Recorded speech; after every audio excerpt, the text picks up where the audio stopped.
Hi, I'm Jerry Barmash, and today on Here Now the news of more media changes, led by the dramatic end recently announced to CBS News Radio after a century in business. My guest today is veteran radio executive and president of McVay Media Consulting, Mike McVay. Thanks for joining me today on Here Now the News. Thank you. Thank you very much for having me, Jerry. I'm excited to be with you today. Thank you. I guess sadness was the first word that came to mind when we scrolled on social media and saw that CBS News Radio was going to shutter. As somebody who's been in the industry for years, decades, what does it mean for you? Well, it's sad to see the legacy of CBS and Edward R. Murrow and Walter Cronkite and all these amazing names that helped build what CBS became. For that to go away is disheartening. It is understandable as a business model. I saw there were 70-some employees who were going to lose their job, which is terrible. But in this day and age, I don't know that you need 70 people, because if you have CBS television news, you should be able to utilize that news with your reporters. Now, having said all that, if it were up to me, I wouldn't have taken it away. But, the CEO at Paramount has an entirely different edict where they have to bring expenses in line. But it's sad. It tells you how media is changing. And so many people today, particularly those under 35, get their news on their phone and in social media. There's also that part of the world that chooses the news they get. And back in the days when there was Cronkite and only 3 or 4 TV stations and not a lot of radio stations, everybody reported the same news. And it was an editorial when they had differences of opinion. Not so much today. And so a lot of things have changed in how people consume news and what they consider news. And we'll talk about that as we go. And again, it was sad. It was shocking in a way. It was surprising, but yet, by the other token, the other side of that coin is it really wasn't surprising. And you kind of touched on that as well. The money aspect, the way the business had been going and the industry had been going, it was not really surprising. Is that fair? Yeah, very fair. I mean, if you think about it, my kids won't remember those days, but you and I certainly will remember the days when even music radio stations had news at the top of the hour every hour. Right. And maybe they were avant-garde and it ran 5 minutes before the top or 5 minutes after, but there was news on music radio. And today, about the only stations that carry actual newscasts are news talk radio stations or all news stations. And so that changed a lot of the dynamic and who's out there that would sign up a news service as well. And I think also part of that, I don't know, but I think some of that is that the country is so split politically that you don't want to, even if you're not giving one, or you're only giving an overview in the news in those headlines, you don't want to go there because you're in a way alienating half of your audience potentially, it seems. I don't know, but it seems that that could be part of it. Yeah, absolutely. I think the politics are a part of it, where stations that are non-political or apolitical want to avoid having any type of news that would create the illusion that they are political. Right. But that goes back to what I was saying about choose your news. 2 different networks, one leaning more liberal, the other leaning more conservative, can take the exact same news story and report it through very different lenses. Right. And that's where I think it becomes a challenge for operators to figure out how that newscast aligns with what they're delivering to their audience when it's not the news.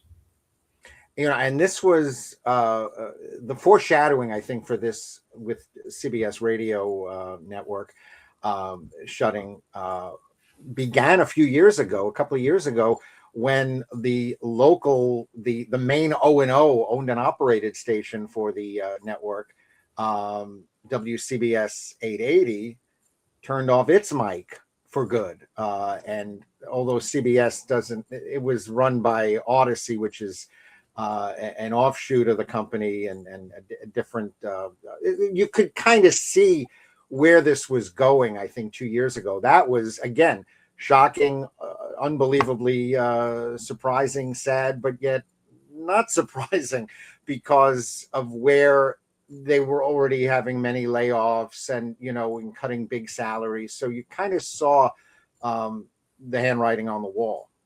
I think there's a fiscal responsibility that all those companies have that create real challenges.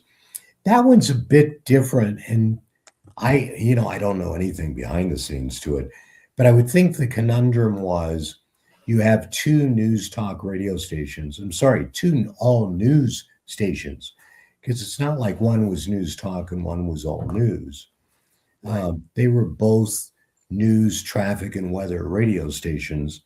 And I think by giving an FM to 1010 wins, that lowered the average age of that audience by about 10 years right away. And then also grew it to where it gave it an advantage over CBS 880 AM. And so once that happens, you start to look at, what's it worth? Where are the advertisers buying? And it becomes a math problem, which is financial. It doesn't make things easy. I mean, radio is very different from what it was like when you and I got into the business. But I can understand the conundrum they were faced with as to what they do with that radio station. And since it's gone away, Wins as an FM station has really grown. And so I can see the value there for them. And they're still, I guess, number one in New York, and I think even they say in the station top news talk station in the country. Not news talk, news radio station. Yeah, WABC has very big 6+ numbers as well, and I think you've got one that's news talk in WABC and one that's all news in Wins. But the conversation, again, back to where we are in CBS going away, I saw where somebody said that, what it was costing them to eliminate CBS radio news was a rounding error. And so it was like, just get rid of it, save that money. And that's kind of sad.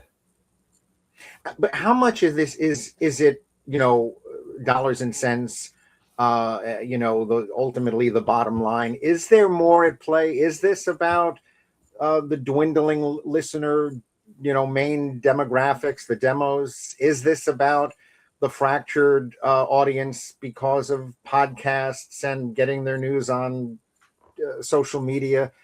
Is that a major part of this as well? Hey, Jerry, I would say it's all of the above. The audience is shrinking 3.5% to 6% a year. That's happening. The time spent listening has been dwindling. So maybe I still listen to the radio, but now I only listen to it when I'm in my car commuting.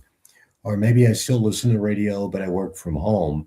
And so you don't have the amount of time in a workplace that you once had. Those things drive the ratings down. But the other part of it is, I think, goes back to where you get your news and how you choose your news. And so that's clearly a strong reason behind these changes.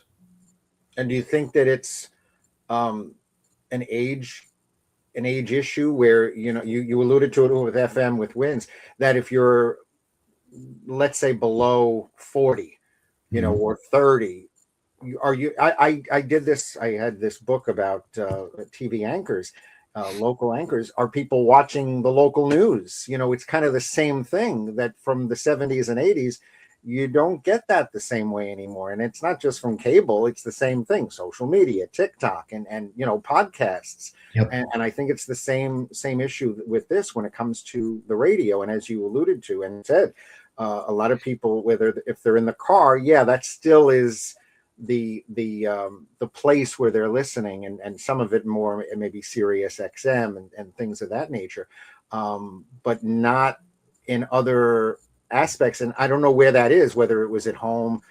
Maybe they still listen if they go to work, and maybe they don't go to work. Maybe they're more working at home, so then they're not listening to the radio. I think there's many factors. Yeah, I think there are all those different factors, and usage of the radio has changed. Now, I will tell you, though, that there are still a lot of people who listen to the radio, but they don't know they're listening to the radio. And what I mean by that is they might listen on their smart speaker, or they listen on their laptop, or they listen on their phone, or they hear a podcast of their favorite radio show that aired earlier that day, or even weeks earlier.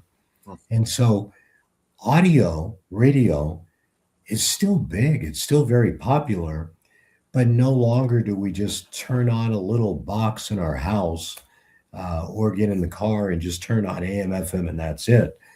When my grandkids jump in the car, I can be listening to the sports talk station here in Cleveland where I live, and suddenly the top 40 station comes on. Well, their phone has taken over my Apple CarPlay. And when I say to them, guys, I could have just hit the button here. I could have hit the button for this. They're like, we're good. We're fine. They're good with listening to it online.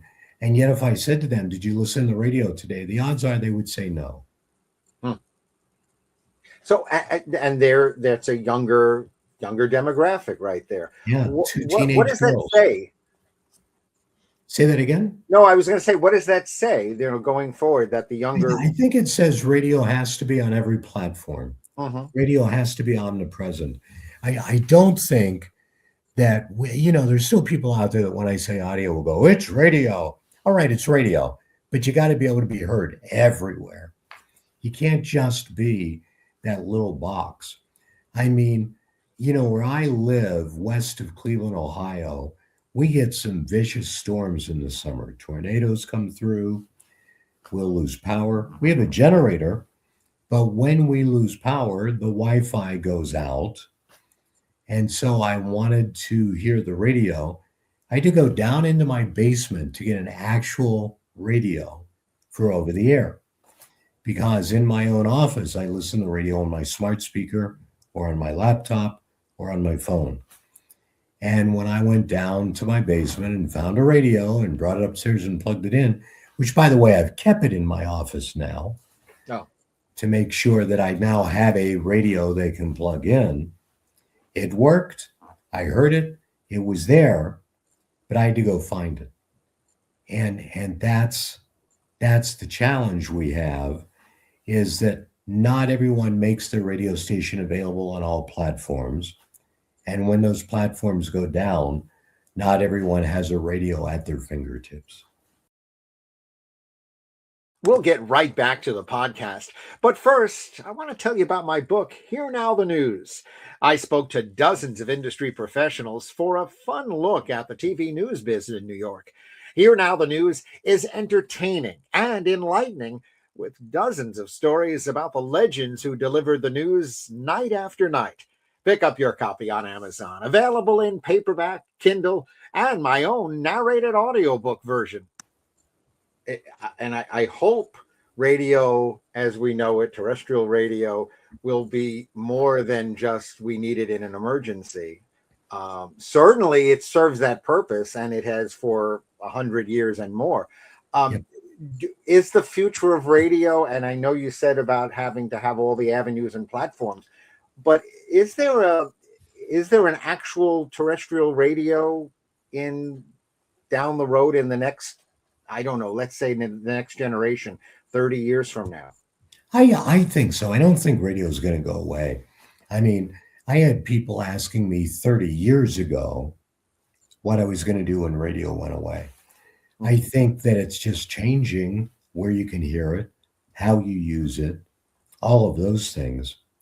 We see people giving some frequencies back to the government But that could be that they gave the AM back because they have HD2 and HD3 off of their FM, and they can deliver that content.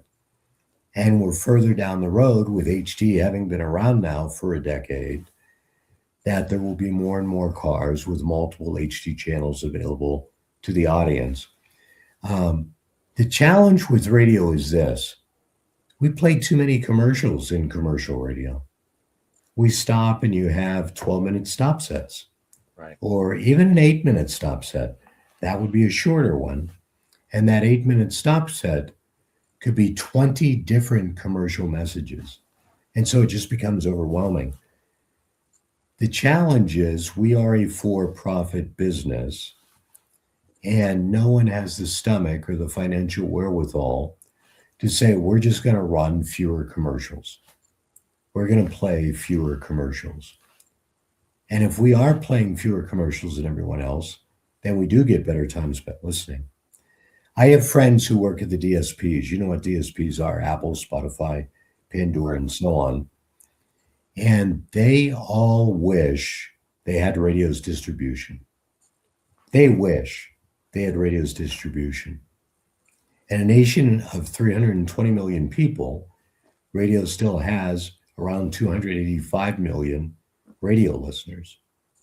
And so radio is still strong and dynamic from that standpoint.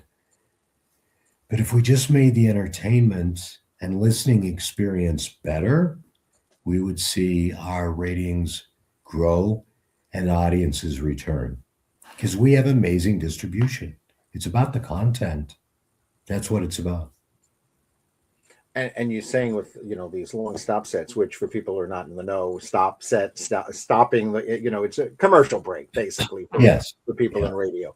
And they used to be, 2, 3, 4 minutes, maybe 5, and now they can extend even longer. What they do is they try to put a little, a quick promo in the middle, or, coming up, like a little thing, like if they were back, but they're not.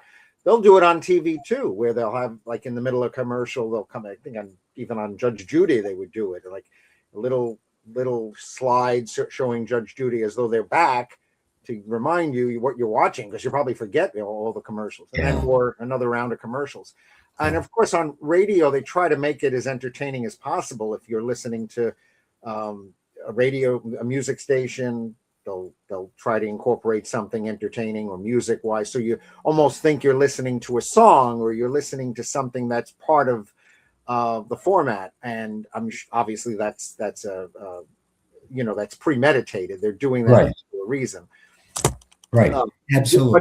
But so they want to hold on to as many people, and not clicking away and then hoping, they'll come back or not leave for too long. And that's a push pull. I mean, that's a hard thing to keep, keep track of, and to make sure to not lose that many people during those breaks. Tell me when a podcast comes on and there's a commercial, you don't hit the 30-second jump ahead. Right. Yeah. How do you do it in radio? Can we get that? Yeah. And, I saw research some years ago, and it's been more than a decade now, so maybe it's changed. But the person who punches out when a commercial comes on is gone, whether it's 4 commercials or 14 commercials. But if you sit through 3 commercials, then you'll just sit through them because you haven't been paying close attention, or there was something really dramatically strong that you wanted to wait for. And so you're just sitting there. And I find myself that way if I'm like daydreaming, I'm driving, I'm not paying attention, the radio's on, and there's commercials on, and I suddenly go, oh, commercials are on. I'll stay with it because I don't know when it's going to end. It may be about to end. Right. And so I will stay there. Yeah, especially if you're in the middle and the commercial's on, you don't know how long it, was it on for 3 minutes or 4 minutes? Exactly. So I can't say that the environment's so bad that commercials don't work, because I know they still do. But I just know that if we improved the listening environment, more people would listen. I feel that in my heart. Yeah, I mean, with commercials on TV, like I'll record something or watching at night, and even if I'm sitting home and it's there, I'll record it and watch it 20 minutes after it starts to bypass the commercials. Yeah. I'm Yeah. sure they love that, the networks and exactly. the advertisers. But I can't be the only one that does that. No, I'm sure a lot of people do that. It depends on the show. I will record, I'll capture my favorite shows, but then there are other, like Marshalls is a spinoff from Yellowstone. And I've not watched any of it. My wife mentioned that she was watching it and really enjoyed it. And the first thing that hit me is, okay, well, I can see that on Paramount, but because I haven't been recording, it means I'm going to have to sit through the commercials because you can't forward through the commercials. Right. If you So watch to your point, I guess we do the same thing. Yeah. Because I'll record Dateline. I'm huge into Dateline, man. I'm a murder mystery guy. And so I will fast forward through Dateline. I can take that 2-hour show and watch it in an hour and a half. Right. Yeah, no, definitely. I do that too. And it's like if there's shows that are on network and I miss it, I don't record it. I'll watch it in demand, and then you're stuck. You can't fast forward the commercials. What are you concerned about? We're talking about where radio is now, where it is in the short term. Are you concerned that the next generation of radio professionals will seek other lines of work, fields in the industry, and skip radio, or try to just be more versatile? I don't think it's just radio people. I think there are a lot of young people in this current 18 to 24 generation who are going to be their own brand. I always talk about a book called The Brand You 50 by Tom Peters. And that book, excellent book. I mean, it really gave me a lot of insight years ago. And it's been updated over the last several decades. And it just talks about making yourself a brand. I think I am a brand. That didn't happen by accident. Today, young people don't even think about having a job for life. They think about what are the different things they will do that they can be brand you. And so the impact it will have is that it's going to be nearly impossible to find someone who only works in radio because it's media. And I think media today means I work in radio, I've got a podcast, I've got a strong social media following that allows me to be an influencer of sorts. I speak in public frequently, and I'm an author. Those are the things that I think a young person will think.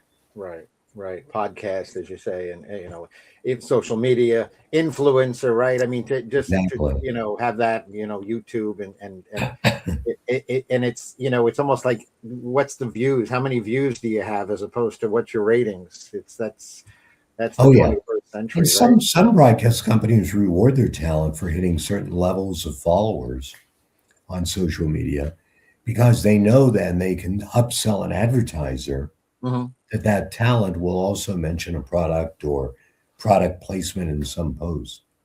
Yeah. It's not crazy. It's not crazy. It's pretty smart. No, yeah, it's a different world. I mean, we didn't have this 20 years ago, and and it keeps evolving. And I'm sure even things that we don't know about yet will evolve in the next 2 or 3 years.